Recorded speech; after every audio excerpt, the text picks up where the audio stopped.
Аларча мамлекеттик резиденциясында жамааттык коопсуздук келишим уюмуна мүчө мамлекеттердин өкүлдөрү чогулушту. Бул ирет ушул уюмга мүчө мамлекеттердин 6 мамлекеттин коргоо министрлери жыйын курушту. Айта кетсек, уюмга мүчө мамлекеттерге быйыл Кыргызстан уставдык бардык органдарында төрагалык кылууда.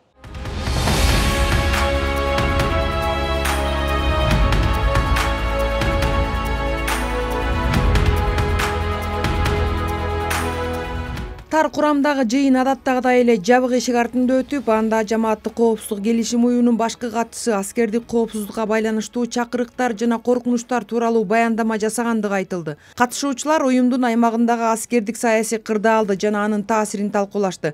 Кеңири форматтагы жыйында дагы ушул эле багыттагы сүйлөшүүлөр уланып, уюмдун жамааттык күчтөрүн башкарууну өркүндөтүүгө багытталган документтер каралды. Все документы прошли процедуру внутригосударственного согласования. Каралып жаткан документтердин эң маанилүүсү ЖККнун жамааттык коопсуздук кеңешинин аскердик кызматташтыгын өнүктүрүүнүн 2026-2030 жылдарга карата планы жөнүндө чечими. Негизинен талкууланган документтер аймактагы аскердик коопсуздуктун заманбап чакырыктарына жана коркунучтарына ийгиликтүү каршы туруучу уюмдун жамааттык күчтөрүнүн ишмердүүлүгү, аскерлеринин күчүрмөн даярдыгын жана машыгуусун жакшыртуу максатын көздөйт. Бардык документтер белгиленген тартипте уюмга мүчө мамлекеттерде макулдашуу жол жобосунан өткөн.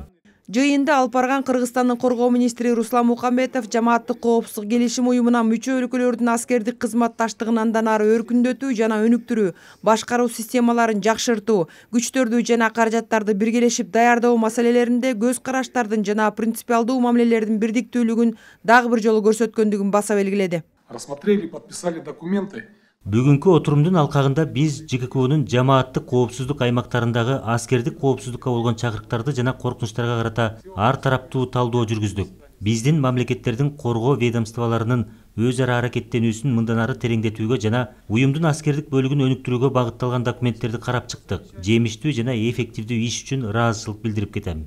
Соңунда коргоо министрлер кеңешинин чечими менен келерки жылга уюмдун жамааттык коопсуздук күчтөрүн жана каражаттарын башкаруу органдарын биргелешип даярдоо планы бекитилип, бир катар документтерге кол коюлду.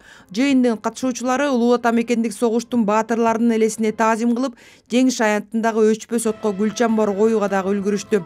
Айжан Омолдошова, Бекжан Токтосунов, Ала Тоо 24.